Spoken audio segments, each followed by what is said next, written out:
Today's topic is negotiating the deal. This is not only good from a real estate investor perspective, but also from a real estate agent's perspective, also from a wholesaler's perspective. Pretty much all of the different types of industries and investments this can work for. So, what is a motivated seller, right?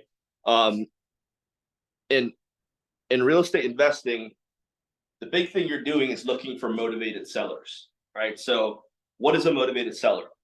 A seller who is compelled by circumstance or emotion to sell a property for less than market value, and that the market would pay under normal circumstances. All right. Now, this is speaking to if you're a wholesaler or you're looking for a flip, or if you're just looking to pick up like a burr in terms of your standard multifamily up to 4 unit type property. For a seller to be motivated, there must be something going on in their lives to motivate them, right? And we know this in real estate sales as well, is that we're in the change of life business. So if someone has to move, or because they're getting married, or they got a promotion, or they lost their job, or they had a kid, they need more space. These are reasons people move. Same applies to if you're investing. People will invest in real estate because, or people will sell real estate because someone died, someone is behind on taxes, they're in a tough financial position, they have to move for a job. If someone's looking for an easy way to offload a problem property, that's what investors are looking for. And you're trying to find out that motivation from that seller. So just remember, we're in the problem solving business as investors, right? Remember to identify the problem so you can come up with a solution. A lot of the times as an investor, it's not all about price to the seller, it's who can make their life the easiest. So there are the two biggest motivators are circumstances and emotion, right? And I think that speaks for pretty much all circumstances. You can kind of fit them into these two categories, or motivators. You can fit them into these two categories. Circumstance. So the seller may be motivated by property condition. So property's been abandoned, needs work, there's been a fire, water, mold damage. It's unsellable. No one but an investor could or would buy it. Again, that might be too big of a deal because maybe the property is falling over and you don't want to buy that. But in some cases, you're what's going on, man? How you doing? Good to see you. We're getting started with some people on Zoom, but you grab a seat. Cool. Yeah. Thanks for coming. Yeah, absolutely. Yeah. We just kind of got started. We're talking about ways to negotiate the deal.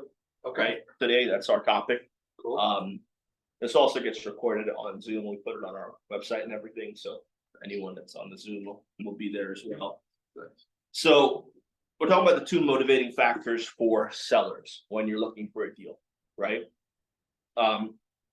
As an investor, you're looking for a deal, right? It doesn't have to be a deal in the sense that you're buying it for way under market. And I can give you an example of that, right? A lot of this is speaking to wholesalers or flippers that are looking for a cheaper property that they can buy, they can fix up, they can sell, trying to make some money quickly. There's other ways to find deals. For instance, I have an offer in on a 18-unit building out by Pittsburgh for one of my investors who actually comes to this meeting quite often, and I think we're going to get it accepted. It's very cheap. It's $360,000, right? Now, that side of the state's a lot cheaper than this side of the state. So in most parts, and we're paying full price. We're not negotiating the price down. This is listed with CBRE. They're a huge commercial broker. We're paying market value for it. So why would you want to do that as an investor? Well, when it comes to multifamily, so anything over 4 unit, you're looking to raise your cap rate, right? You're not so worried about what you're paying for it. You're worried about what it could be worth when you're done with it. This property, all of the units are under rented. This landlord's owned it for way too long. He's charging half the market rents. property needs a lot of work. It needs a roof, it needs updated electrical, the units need to be turned over. Even with all of that factored in, when we're done with it and we double the rents, this property, the cap rate on this property is gonna be better than when we're buying it right now. So we're gonna be able to burr out of that just like you would a single family, a duplex, a triplex, because anything over 4 units works with cap rates. It's different than your typical market value evaluation. So a lot of the things we're gonna go over here is it's more towards like your regular home seller that needs to sell an investment. Where versus some of the other things you can look at in the commercial world don't necessarily have to be deals. So again, one of the main things sellers will sell a property for, one of their big motivating factors in circumstance. So property condition, it's unsellable, right? Finances. A lot of the times I'll get a call from a seller who does not want to list their house because they have to pay their taxes on it or it's going to get taken away. They just don't want people to come through the house. They're ashamed of the way it looks. And I explained to them, hey, if I list it on the market, this is what I can get, but you want me to just buy it from you as is or sell it to an investor as is, they're going to pay you this. And those sellers are fine with that. You'd run into that a lot more often than you think if you put yourself out there as an investor, right? So finances becomes a big part, time frame and external pressure. So sometimes people don't want their family to know they're selling.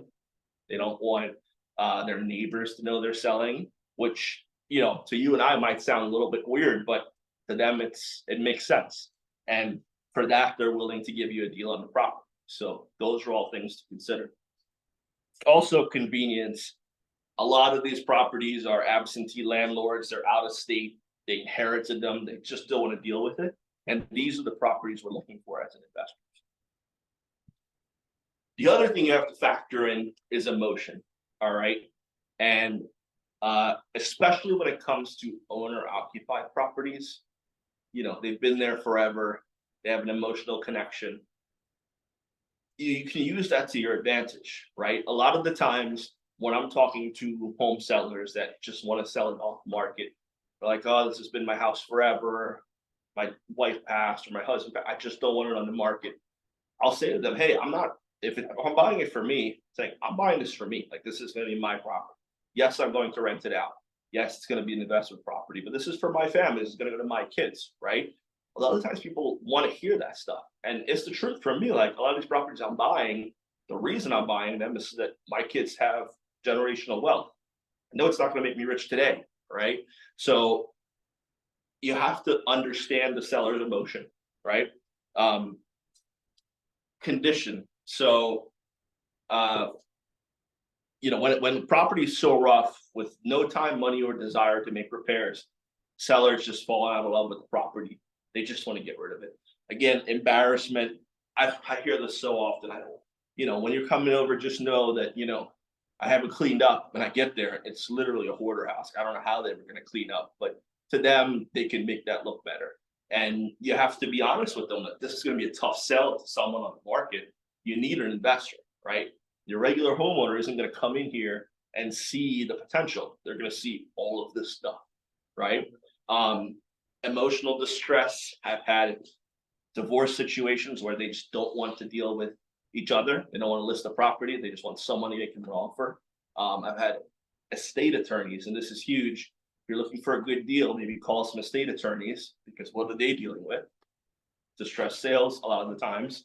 And they might just want to offload. They might have a seller just wants to offload a property. So understand that part of negotiating the deal, and you can find a deal fairly easily. Also, a bad rental. So especially in our area, Philadelphia specifically, we know people who just are stuck with bad tenants that can't get rid of them. And if you're willing to inherit that and deal with that, you can find a deal, right? So yes, is it going to be a headache? Sure. But anything that's going to make you money is going to be a headache, right? So, there's room for that there. I've had situations where it's a daughter who's been renting to her parents forever, and they just stop paying rent, and they're not being nice to her.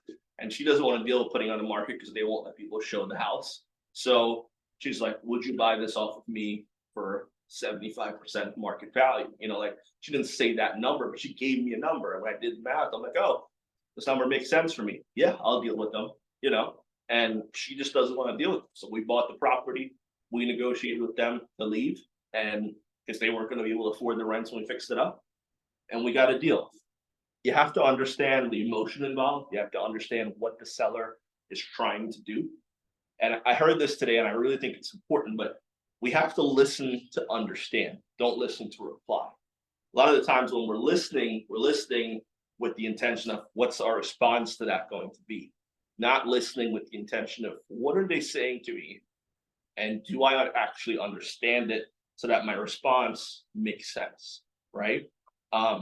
And that's huge when you're negotiating. If you're listening to understand in any scenario, when you're negotiating with your kids, your wife, your friends, but especially home sellers, you're thinking, okay, what are they really saying to me? And how do I get them to commit, right?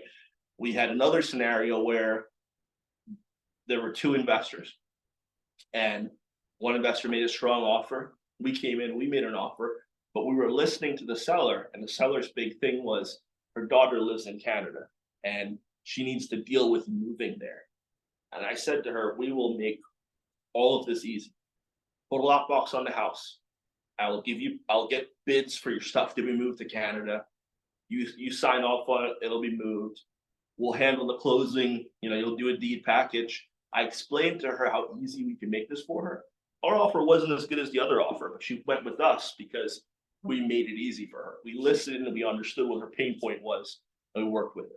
So listen, understand their emotions. That's when you can find a good deal. A seller motivated by circumstance needs the house sold, and a seller motivated by emotion wants the house sold and out of their life, right? So you get into a conversation. Now, this is from the perspective of you are talking directly to the seller, right? You're not going through your agent for this, or maybe your agent is talking to the seller, and this is the conversation the agent needs to have.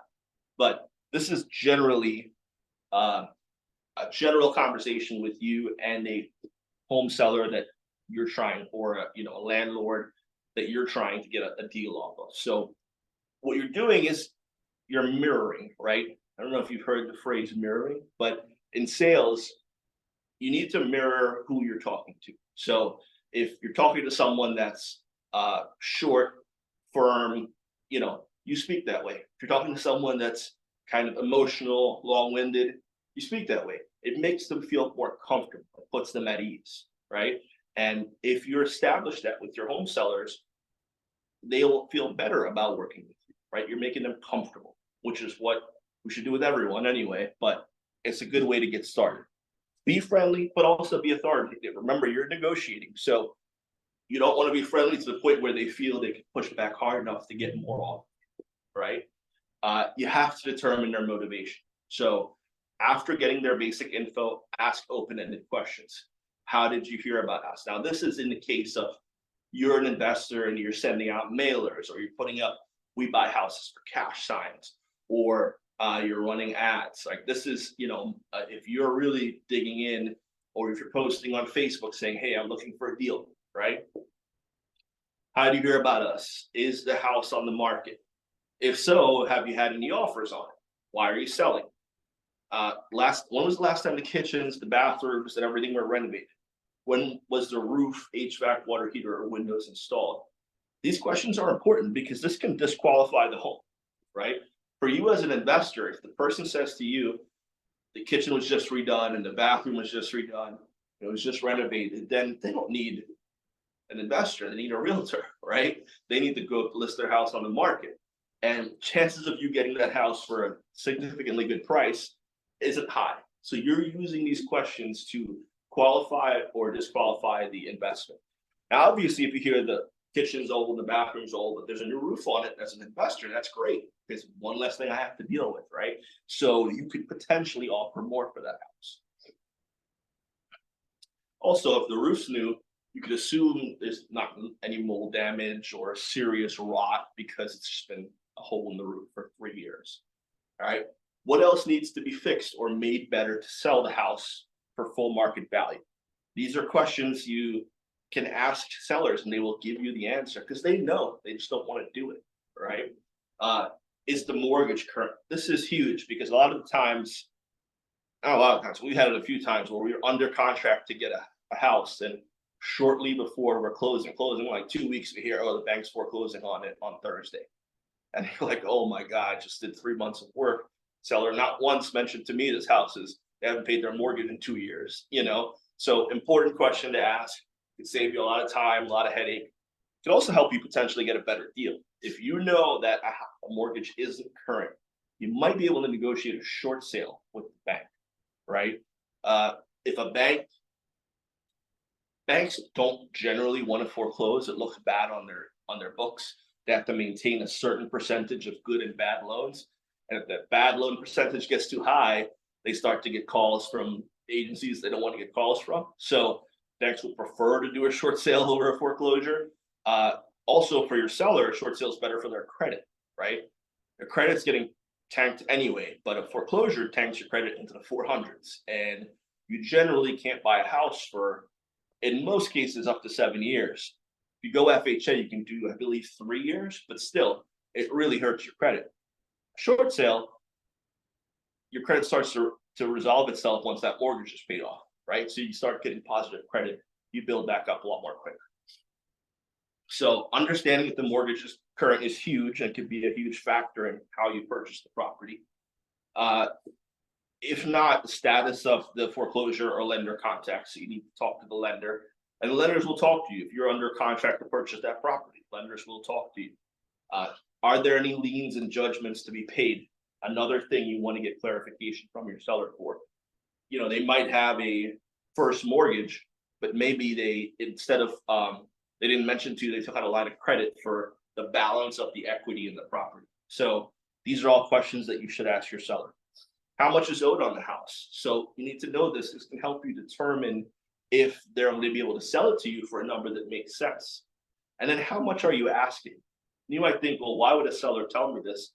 A lot of the times they do because they have a number in mind. And this gives you an idea if they're realistic or if it's something you're going to have to work on. So a tip we often say is, you know, to sellers is we find that most people have a number in mind, and it helps us find the right solution when we know where you're coming from. It gives us a ballpark, right? We want to know if they even have a realistic number, right? Then you make the offer. So be friendly, be authoritative, determine their motivation, but make the offer. The offer is your number, it's not theirs. So you're making an offer that they might not love. If you're at a computer, have a way to quickly develop an offer. So have a way to write up an offer. It's basically the thing. If you're an investor, bring an agreement of sale with you. You know, if you're a wholesaler, bring an assignment contract with you. Don't show up there unprepared, because the minute you walk out that door, the seller can change their mind, right? People are flaky sometimes, especially if they're going through tough financial circumstances. They're hot and cold, you know, so they want to sell now, they might not want to sell later when you show back up with that agreement of sale. So have a computer to have them sign it through DocuSign, or have your agreement of sale with you. But make sure you understand how you're making your offer. Now, in general, a good offer is based on the ARV of the property, after repair value. What you want to look for as an investor is 75% of the after repair, or 70% of the after repair value minus renovations. This number works, this equation works great if you're looking to do like back of the napkin math. You're at a property, you know, it's a row home in Clifton Heights. Most of these are sold for $220,000.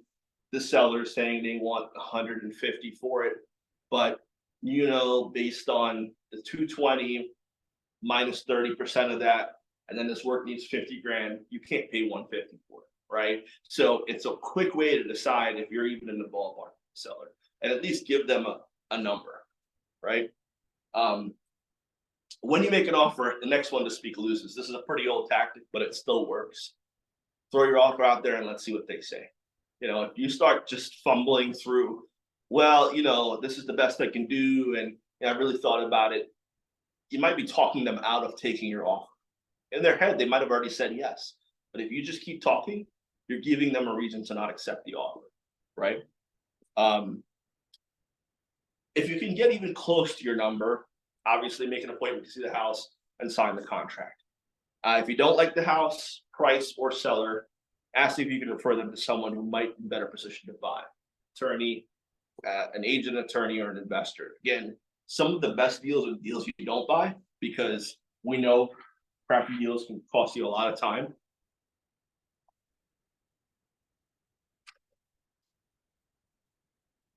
All right, so setting the appointment. Be friendly, be authoritative, determine motivation, make an offer, set your appointment. When you're setting your appointment, be sure to make sure all parties are available to sign. This is huge. Understand, ask them if there is a POA. If someone is there that isn't going to be there, needs to sign. It's husband and wife, are they both going to be there? If it's a power of attorney, there are multiple signers. You can't just show up with one because one can sign, and if the others don't sign, it means nothing.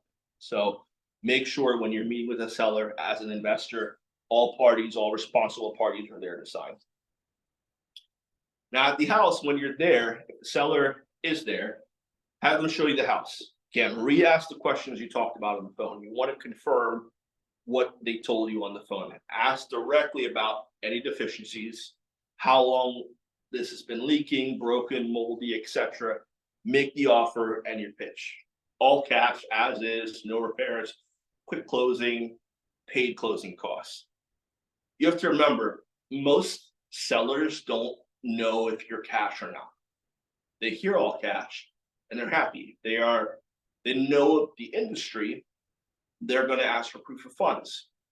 Most don't, most won't. I've told so many sellers I'm going to be an all cash offer, which I was considering to make an all cash offer, but I decided to get a mortgage instead, and they didn't care. They don't care. As long as you show up to the table, however those funds get to the table does not matter to the seller, right? The deciding factor or the thing you're risking is if you have to put some sort of deposit, which again, if you're buying a house off market, sellers don't ask for deposits. They don't know about these terms. So you're really not risking a lot. Obviously, you want to be a man of your word. You want to give them, you want to close on the deal. So you want to make sure you're not backing out of deals because you can't get the financing. So make sure you have that in place before you make these types of offers. But you're trying to make as friendly and as flexible of an offer as possible. And have the contract ready to sign. Get a lockbox, put it on, so you and your contractor come back.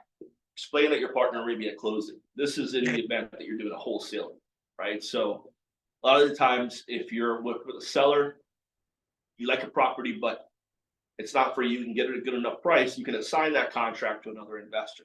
That investor is the person that's actually at the closing with you. They're the one actually buying the house.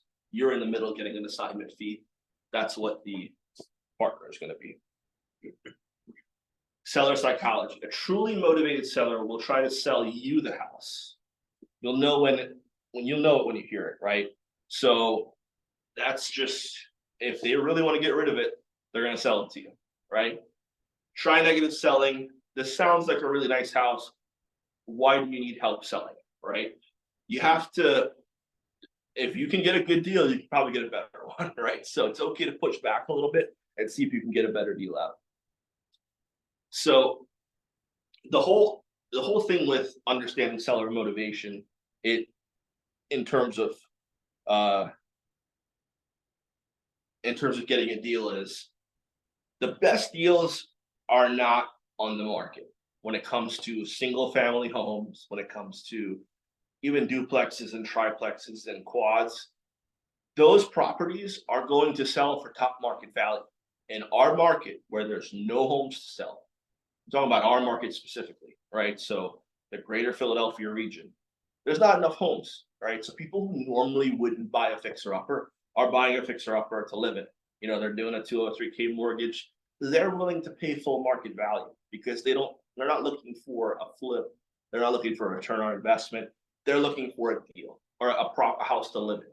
As an investor, you're looking for a deal, right? So if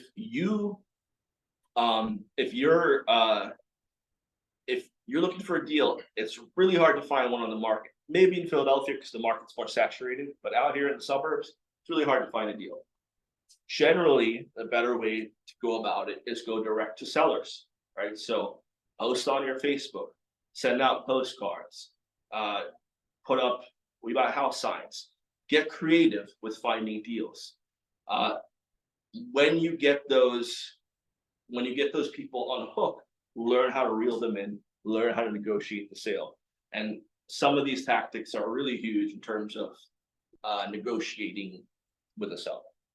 So, as you guys know, the good community information, feel free to check us out. And now it's time to take action.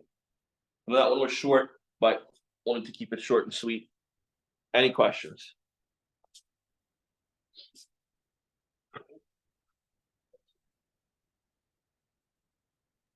Filter questions from like there's a Zoom call. Yeah, there's people on there. Okay, You yeah. can ask questions too. Yeah. Okay. So Yeah. Any questions, guys?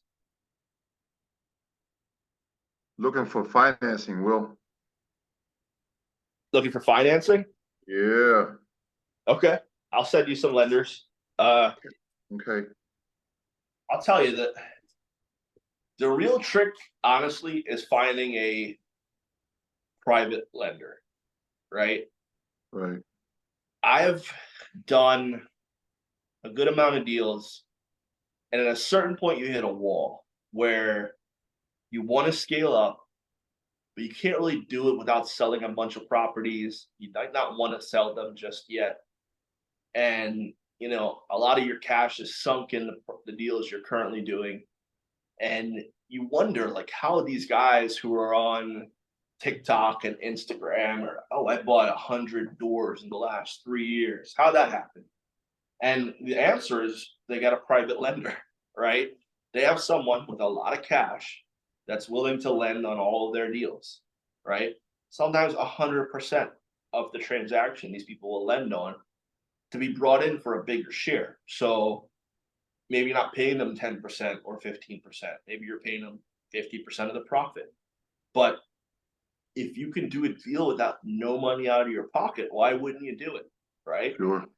You know, I would take that all day. If I found a private lender, and I have some private lenders, but not with the ability to fund $1 million deals, right? They can do smaller deals for me, but they can't do massive deals. And with those private lenders, I even give them a larger chunk because they make life easy for me. I'm not going through underwriting. These are people with cash that I'm coming to and I'm saying, hey, I found this deal, 123 Main Street. I'm gonna buy it for 80. I'm gonna put 50 into it. I'm gonna sell it for 275. I'm gonna make this, and I'll give you this off of it. And they just say yes or no, right? And the money is wired to closing, right? That's what a private lender is. A lot of hard money lenders call themselves private lenders. They're really not a true private lender. What they are is they've funded, they've gotten funding from a bunch of investors, and they've promised these investors a 8% return on their money. So then they're lending that money out at 12 or 13%. That's where they're making their spread, and they're paying the investors the 8%. But in order to do that, they have to really underwrite you because it's not their money. It's a fund that they're using to fund these deals. So they have to make sure whoever they're lending this money to is going to pay it back, right? So that they really do underwrite you like a regular bank would. You know, they say that they're hard money and it's supposed to be easier to get, but they're still asking for tax returns and bank statements. They still want an appraisal, and the list goes on. You're like, man, why didn't I just do a regular loan? That's not true private money. True private money is someone that's sitting on a boatload of cash. You know, they have an IRA or health, like a universal health plan or health insurance or life insurance, universal life insurance policy. They want to make extra cash on, and they'll lend you on the whole deal. That's how people scale. And They're lending on acquisition and rehab? yep. Yeah, They just want to know what the deal looks like. So and you could stack it a few ways. So you can find that private lender to lend you on the whole thing, or you can go to a bank to get the first mortgage and the renovation costs, and then you get the private lender to lend you your down payment, your holding costs, your closing costs, and all of that. So you can do it both ways. I've done it both ways, and it's great when it's not your money, honestly. As long as you feel really, really good about the deal. You never want to screw over your private lender. Right, right. Do you think, Will, do you think that now that real estate investing has become so popular that more and more private lenders have become available? Yeah, I do, because there's a lot of money out there floating around, a lot of Right. cash.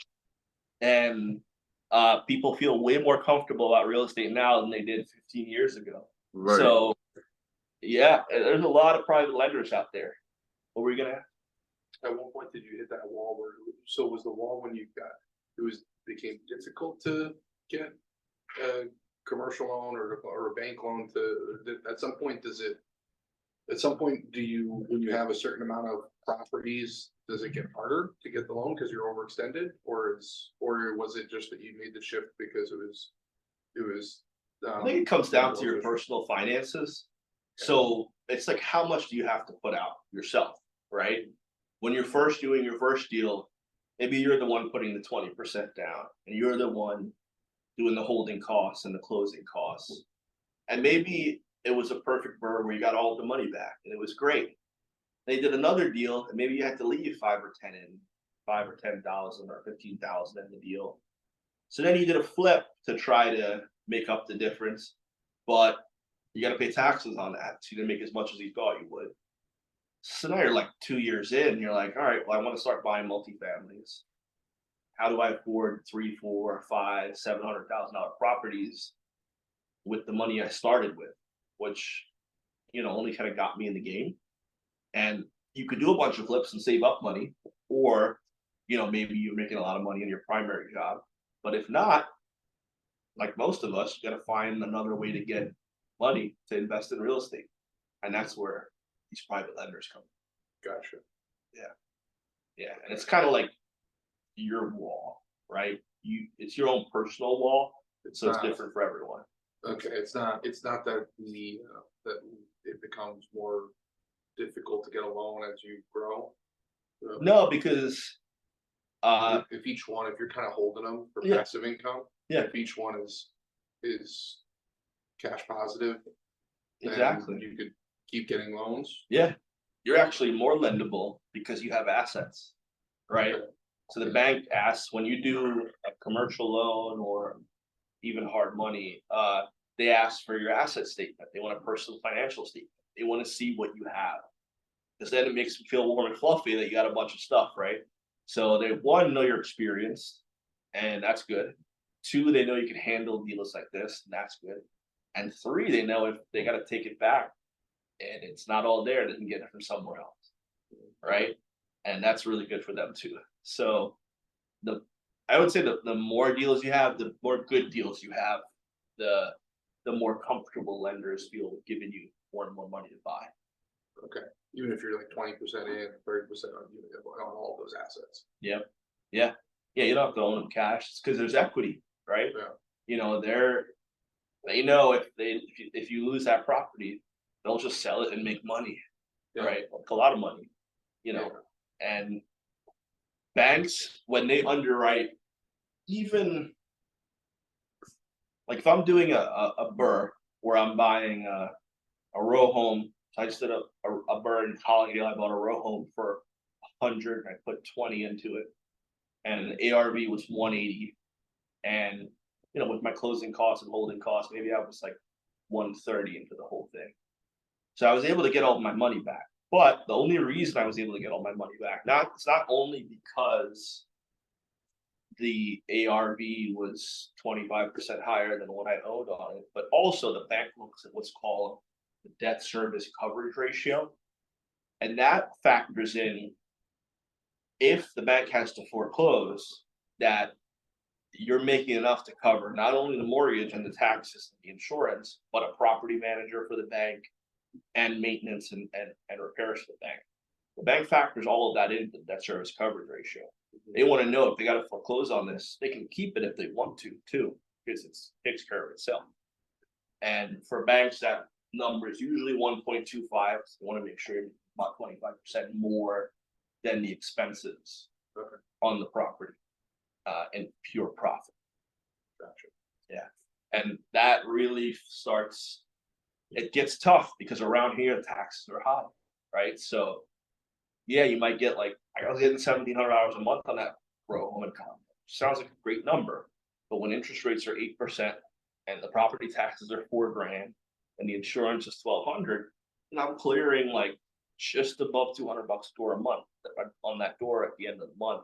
It's not a lot of a spread, and you have to be careful because you might think you have a perfect BRRRR, the numbers might work great, but then you don't get enough in rent, and the bank says, I can only give you 60% instead of 75% of it. And you're like, oh wait, now I'm leaving money in the deal, right? And that's stuff you have to factor on the back end. Yeah, and that's on all level of deals. Like the 18 unit we're about to do, I'm not purchasing that one personally. That's one of the investors that comes to this, but we have to factor that for them when they're looking to burr out of this. What's the debt service coverage ratio gonna look like? You know, and that's really important. So then at when you're filing taxes, you have to be careful about getting that right number sometimes, or Not to get the necessarily, next loan? because especially for real estate investors or business owners, banks know you're writing your income down, right? They know you're depreciating it so that you don't have to pay taxes on the rental income. Okay. So they'll look at your K1s and they'll back into them, understanding how much you're actually making. Right. So I write down as much as I possibly can because I'm I'm self-employed. So I take the max write-off I can take on every property every year to bring down my income from my regular job. And when I go to banks, they factor that. They pull back into my rental income. Okay. They know what you're doing. You know. Now, it's different if you're like, you own a diner and you're making $500,000 a year, but you're claiming you're spending $500,000 a year. The bank's gonna look at that and be like, well, you're not making anything, right? You're trying to get away from all the taxes, but these aren't like legit deductions. You know, that's different when it comes to real estate banks. So, Okay. Yeah. So, you guys on the Zoom all set? You good? Yeah, well, I think, this was a good one, man. Thank you so much. Yeah, I'm great. Awesome. Yeah, this one was short and sweet. A few people weren't able to make it that hit me up later on, so I didn't want to make it too long, but we'll wrap this one up. And next month's on a Thursday too, just in terms of like scheduling the room. We have to do a Thursday, so I'll send that one out shortly for you guys.